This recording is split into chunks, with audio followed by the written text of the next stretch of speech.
Voilà, on va commencer. Vous avez une précédente intervention très riche sur laquelle on peut rêver. Là, on va pas rêver pendant les 25 prochaines minutes. On va être dans le aujourd'hui très pragmatique. Donc oui, transformer l'UX en CX, donc l'expérience utilisateur en expérience client, en chouchoutant votre trafic. Très rapidement, pour présenter UX République. UX République, c'est un créateur d'expériences performantes. Alors créateur d'expérience parce que ça fait plus de 13 ans. QX, c'est un acteur majeur de l'UX, du design et de l'UI en France et en Europe, et performante parce que depuis 5 ans, UX République a intégré un pôle performance digitale pour justement nourrir les experts UX avec de la data et considérer aussi que l'expérience client elle commence dès l'acquisition de trafic. Donc c'est là aussi où on a développé nos propres, en tout cas on a travaillé nos offres de génération de trafic. Donc voilà, d'une manière très rapide, le scope d'intervention du X République qui va vraiment sur tous les métiers de l'UX, de l'UI, du design et de la performance digitale. Et je dirais pour donner une image un peu à notre ADN, voilà, aujourd'hui un expert UX ne travaille jamais chez nous sans avoir cet enrichissement data, que ce soit de la data analytics, de la data UX, issue de Clarity, Content Square, Hotjar, etc. De la data SEO, GEO, de la data marché aussi. L'objectif, c'est vraiment de transformer l'expérience utilisateur en expérience client et de donner un objectif business à chaque action UX qui est mise en place. Et donc le constat, il est simple, c'est que le clic se raréfie. Je pense qu'il y a peu de personnes ici qui pourront me dire le contraire. C'est une tendance sur les sites internet. Le trafic diminue. En 5 ans, il a diminué de 15% au global. Le constat est encore plus dur sur les leviers qu'on appelle leviers naturels, organiques, ceux sur lesquels vous n'avez pas à investir pour générer un clic. Réseaux sociaux, c'est moins 50% en 5 ans. Le SEO, Google, Bing, c'est moins 30%. Donc c'est pas anodin sur les performances d'un site aujourd'hui. Alors ça s'explique assez facilement. Quand on voit Google aujourd'hui, c'est plutôt un moteur de recherche qu'un moteur de réponse. Il y a aujourd'hui 30% des visites sur Google qui ne génèrent plus de clics. Donc c'est une réalité aujourd'hui. Et on a ce doux espoir de se dire que les LLM vont inverser la tendance et ce ne sera pas le cas. Aujourd'hui, quand il y a 120 clics qui sont faits sur un site à partir de Google, il n'y en a qu'un qui est fait à partir des LLM. C'est assez simple. Les LLM n'ont pas vocation à générer du trafic vers un site. Ils ont vocation à répondre à l'ensemble des attentes au sein de son espace. Selon les LLM que vous utilisez, ils ne proposent pas toujours des liens de redirection. Il y a seulement Perplexity qui le fait systématiquement. Donc aujourd'hui, on se retrouve dans un constat qui va perdurer, qui va s'accentuer. On va avoir de moins en moins de trafic sur les sites, sauf si on décide d'investir de plus en plus sur des leviers payants pour pouvoir compenser cette chute-là. C'est pas forcément la meilleure idée. Et à côté de ça, quand on parle de justement chouchouter son trafic, j'aime bien cette stat. Le taux de rebond, c'est une stat qui existe depuis une dizaine d'années, qui est parfois galvaudée, auquel les gens n'accordent plus d'importance. 50% de taux de rebond, ça veut dire qu'il y a une visite sur 2 qui n'a pas abouti à une satisfaction de l'internaute puisqu'il a fait demi-tour. Donc quand on dit chouchouter ses clients, en prendre soin, ça commence par ça. De s'assurer déjà que quand un internaute arrive sur votre site, très clairement, il soit satisfait du premier contact qu'il a eu avec vous. Cette stat-là montre le contraire. Donc, malgré ce constat, comment on peut performer en digital ? C'est pas un concept qu'on a inventé nous chez UX République, mais c'est un concept qu'on a développé et sur lequel on peut travailler parce qu'on a les expertises en interne. C'est la notion de SXO, de GXO. Donc, finalement, c'est plus juste. L'objectif n'est plus tant de générer du trafic. Le X, c'est la notion d'expérience. Donc c'est vraiment de générer de l'expérience à partir de cette acquisition de trafic. Mais derrière, on va aller plus loin. On va déjà s'assurer du matching entre la requête, l'intention, le prompt effectué par l'internaute et la réponse qu'on apporte. Ensuite, on va, grâce à la data, analyser l'ensemble du parcours de l'utilisateur, identifier les points de friction, les points de sortie, les points d'amélioration pour justement driver la stratégie jusqu'à la conversion. Donc l'objectif, c'est vraiment de couvrir toute la chaîne de valeur du trafic jusqu'à la conversion. Et je le disais, on n'invente rien, on fusionne juste des expertises. Alors, quand je dis juste, ça paraît très simple. Moi, en tout cas, mon constat, c'est que c'est très très peu fait aujourd'hui dans les entreprises, chez les annonceurs. Le fait qu'il y ait un pôle performance digitale qui parle avec un pôle analytics, CRO, et qui parle avec un pôle UX, c'est pas toujours le cas. Et c'est finalement ça qui empêchent les entreprises de pouvoir couvrir toute cette chaîne de valeur. Donc il y a plusieurs étapes pour justement chouchouter son trafic. Le premier, parce qu'il faut continuer à générer du trafic, c'est d'être considéré comme une source fiable. Aujourd'hui, si on veut être visible sur les LLM, mais c'est viable aussi sur le SEO, mais encore plus sur les LLM, c'est qu'il faut être maître de son sujet. Ce qu'attendent les LLM, c'est des sources expertes, des sources fiables. Pour être une source fiable, il faut couvrir l'ensemble des questions, des intentions que vont se poser les internautes sur un sujet. Là, on est sur prêt immobilier. L'enjeu, c'est pas juste d'être visible sur le sujet prêt immobilier, c'est d'être visible sur toutes les questions qui se posent sur le sujet. Le constat, c'est finalement ne pas être expert de prêt immobilier, mais c'est d'être expert vraiment de l'immobilier. Donc, il faut couvrir le parcours de décision. On se réveille pas un matin avec l'envie de souscrire un prêt immobilier. En tout cas, ça semble assez rare. Ça découle d'un projet. Donc, il faut vraiment rentrer dans le parcours de décision des internautes pour pouvoir répondre à l'ensemble de leurs questions, de leurs intentions, et donc les convaincre eux, et convaincre aussi les LLM et Google que vous êtes une source fiable, experte, sur laquelle il peut s'appuyer. Ensuite, on a 4 piliers que je vais passer rapidement. Le premier pilier, c'est le concept du HIT. C'est un concept issu de Google, mais qui est pris aussi par les LLM, qui consiste à mesurer la qualité d'un contenu.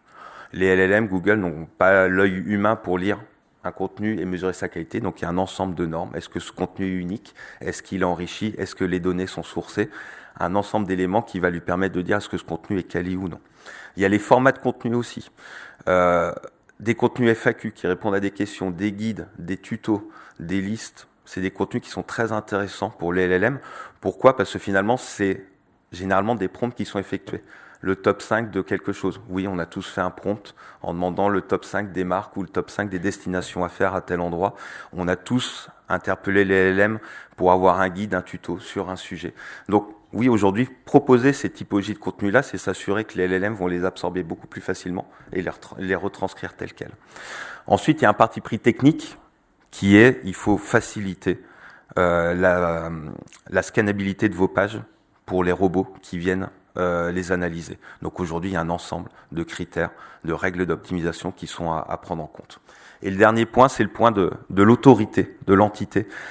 Pour ceux qui connaissent un peu le SEO, ça revient à faire du netlinking, donc obtenir des liens provenant d'autres sites qui vont pointer vers le vôtre.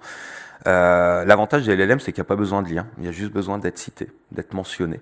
Donc des actions RP font le job, des prises de parole sur les réseaux sociaux font le job. Donc aujourd'hui, c'est ça qui va être aussi important. Une fois que vous avez montré que vous êtes expert, le fait que l'écosystème digital confirme que vous êtes expert avec des prises de parole qui sont externes à votre site va être très très important. Une fois qu'on a généré ce trafic, on va s'assurer que ce trafic soit qualifié. Et on passe par des choses qui sont, là encore, très terre à terre. On réinvente pas la roue, mais on fait des choses qui sont parfois oubliées. C'est qu'on va s'assurer qu'on apporte la bonne réponse. Un exemple tout simple, le site Decathlon Pro se positionne en 4e position sur Google sur patin à roulettes. C'est très très bien. Sauf que la page qui pousse, c'est une page patin à roulettes, c'est une page produit. On sait qu'aujourd'hui, la meilleure page serait la page listing produit. Ça paraît tout bête, je vous l'avais dit, on va pas arriver sur ces 25 minutes, mais c'est la base. Aujourd'hui, sur cette page-là, vous avez un taux de rebond de plus de 80%. Parce qu'on lui propose juste un produit patin de roulette, alors que sur une requête comme ça, il cherche une proposition de produit patin de roulette. Et ce qu'on fait, on a développé nos propres outils justement pour répondre à cette problématique-là. Là, on a un exemple sur une marque de healthcare où on se rend compte en 3e ligne qu'il y a une requête avec des informations et des avis sur tel produit. Et ce qui est poussé, c'est une page qui n'a ni d'avis et ni d'infos sur le produit. Donc on va pas être bon. Donc aujourd'hui, c'est des choses qui sont faites naturellement, qui vont permettre de dire ok, je suis positionné, maintenant est-ce que j'apporte la bonne réponse? Et c'est la base d'une expérience utilisateur qui se transforme en expérience client. Et ensuite, on va aller aussi travailler ce qu'on appelle les personas SXO. L'importance sur le fond et sur la forme de bien répondre à l'intention, à la requête de la personne va être d'autant plus important qu'il va falloir aussi adapter. Vous avez plusieurs typologies de cibles, d'audience. Il va falloir apprendre à les connaître. Donc, ces personas SXO, c'est des déclinaisons des personas que vous pouvez avoir, mais qui vont vraiment être basées sur les requêtes qu'ils font, les prompts qu'ils émettent, leurs intentions. Donc là aussi, avec l'IA et de la data, on a réussi à développer ces outils-là. mais qui vont permettre de remonter justement leurs attentes, leurs intentions, pour mieux les connaître et mieux répondre en termes de contenu. Le troisième point, c'est prendre en compte l'importance de l'UX aujourd'hui. L'UX a longtemps été considéré comme, en tout cas, comme un levier qui permettait aux internautes d'avoir une expérience utilisateur qualitative. Donc aujourd'hui, l'UX, elle est primordiale aussi pour l'expérience que vous apportez au LLM, à Google, à Bing, etc. C'est vraiment primordial. Ça le sera de plus en plus. Pour la simple et bonne raison, c'est que de plus en plus, c'est les agents IA qui vont venir sur le site. Donc l'UX et la clarté de l'information va être d'autant plus importante.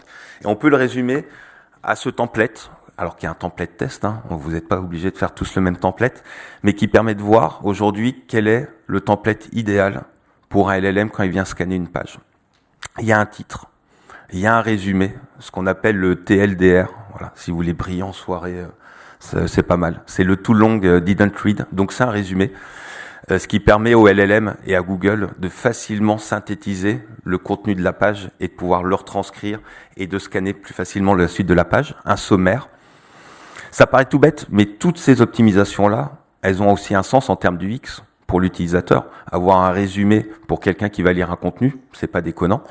Un sommaire, c'est pareil. Et je pense qu'aujourd'hui, dans votre consommation digitale, si vous allez sur des sites médias, vous devez voir de plus en plus de pages qui sont construites de cette façon-là. Après le sommaire, vous avez un bloc de contenu, vous racontez ce que vous voulez. Si vous citez des données, sourcez-les. Même si c'est vos sources, même si c'est votre entreprise qui a fait l'étude et les données viennent de votre entreprise, sourcez-les. C'est indispensable. Et ensuite, une chose qu'on a tendance à ne pas faire, c'est de positionner une FAQ. Mais ça peut être sur une page produit, sur une page offre, sur une page, on va dire, plus informative. Positionner une FAQ. Pour première raison, l'utilisateur, une fois qu'il a lu votre contenu, il peut déjà se poser des questions. Si vous avez anticipé les questions qui se posent, vous gagnez des points. Qui plus est, pour les LLM et Google, c'est un enrichissement de la page qui est très très important. Parce que là aussi, ça lui permet d'aspirer tel quel des questions que vous avez anticipées, qui sont exactement posées à peu près de la même façon dans les LLM ou via Google, et d'aspirer et de copier-coller. Et bien sûr, si vous faites des articles, mettez un auteur. Ça humanise le contenu, l'utilisateur apprécie, les LLM aussi. Et le dernier point, qui est vraiment un gros point data, c'est comment justement on utilise la data pour améliorer l'expérience client une fois qu'on a géré ce trafic et que ce trafic est qualifié. Ce dont on se rend compte, c'est que le coût d'acquisition moyen sur ces dernières années, il a augmenté de 60%. Et malgré ça, on se rend compte que pour 92 € investis pour générer du trafic sur un site, il n'y a qu'1 euro d'investi pour transformer ce trafic en client. Donc il n'y a qu'1 euro d'action on-site, d'optimisation du site qui sont mises en place. Donc quand on fait ces deux constats, on se dit qu'il y a quand même quelque chose à faire et que investir sur les performances du site à trafic équivalent peut quand même être intéressant. Pour un site e-commerce, passer d'un taux de transfo de 2 à 2,5 parce qu'on a optimisé l'expérience utilisateur sur le site, en fonction du chiffre d'affaires que vous faites, le 0,5%, il prend énormément de valeur. Et parfois beaucoup plus de valeur que l'investissement que vous avez mis pour générer du trafic. Et donc l'idée, on parle de CRO, donc c'est le Conversion Rate Optimization. Donc c'est une solution qui va permettre d'analyser la data analytics issue de votre Google Analytics, Piano, Matomo, etc. et de pouvoir aussi câbler des outils, ce qu'on appelle des outils UX Analytics, tels Clarity, qui est gratuit. Donc c'est vrai qu'aujourd'hui, de plus en plus de gens le connaissent, Hotjar, Content Square, qui permettent justement de remonter de la data de comportement de l'utilisateur sur le site, avec des zones de chaleur, où est-ce qu'il va sur telle page, quel est son parcours au sein du site, quelles sont ses zones de clic. Et finalement, c'est l'addition de ces deux datas-là qui permet de passer d'un « je pense que » à la data me prouve que. Donc on n'y va plus au doigt mouillé, on y va vraiment avec des insights qui permettent de gagner du temps et gagner en performance. Donc l'enjeu, c'est la data analytics nous permet de détecter les problèmes et la data UX permet d'expliquer pourquoi il y a ces problèmes-là et l'expert UX derrière reprend la main justement pour pouvoir identifier les hypothèses de solution et les mettre en place. Donc là-dessus, là aussi le métier de CRO, c'est un métier qui émerge pour le coup, qui existe depuis quelques années, mais qui émerge, mais qui va devenir de plus en plus important au regard de la raréfaction du clic, au regard de l'augmentation du coût d'acquisition client. Aujourd'hui, c'est surtout sur ce qui se passe sur le site sur lequel il faut vraiment pouvoir s'arrêter. Et pourquoi ce levier est pertinent? C'est que justement, le ROI ne dépend plus de l'acquisition de trafic. Parce qu'aujourd'hui, on a encore trop de marques qui estiment que pour atteindre ce ROI, il faut faire tant de dépenses en plus en acquisition de trafic. Non, aujourd'hui, on peut faire différemment en mettant en place des actions qui vont coûter beaucoup moins cher que les solutions d'acquisition de trafic. Ça apporte une souveraineté digitale. Ça, c'est toujours intéressant. Ce qui est intéressant aussi, c'est qu'on réduit les risques. Des actions d'optimisation de site, il y en a beaucoup qui sont faites aujourd'hui, même sans data. Mais quand on parle de risque, c'est justement pour se dire que on prend les bons choix et on ne va pas à l'aveugle. Une efficacité budgétaire et une souveraineté data. Oui, la souveraineté data, alors dans une moindre mesure, mais c'est de la data propriétaire que vous collectez, c'est de la data de votre site, c'est de la data qui va permettre de connaître vos audiences, leur comportement. Donc c'est de la data qui peut être très très riche par la suite. Et l'impact business, oui, il est financier, il est réel. On le dit, augmenter un panier moyen de 13%, augmenter un taux de conversion de 0,5. C'est des critères très héroïstes, qui sont très clairs, qui sont très très simples à mesurer et sur lesquels il est très très simple aussi de mesurer la rentabilité et l'impact des actions qui ont été faites. Et j'avais peur de pas avoir assez de temps, donc j'avais enlevé un cas concret. Non, on a deux cas concrets. On en a un qui est plus B2B, qui est Bouygues Télécom Pro, qui avait un vrai souci parce que ils avaient énormément de particuliers qui remplissaient ce formulaire.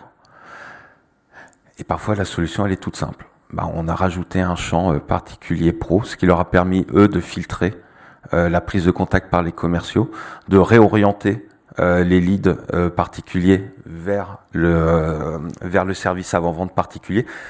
Voilà. Moi j'aime bien ce cas d'école parce qu'il est tout simple. Mais n'empêche que pour arriver à cette réponse toute simple, il a fallu avoir de l'analyse, l'identification d'hypothèses, même si là la solution elle était plutôt simple, mais il y a quand même un gros travail d'analyse en amont qui a pu être fait.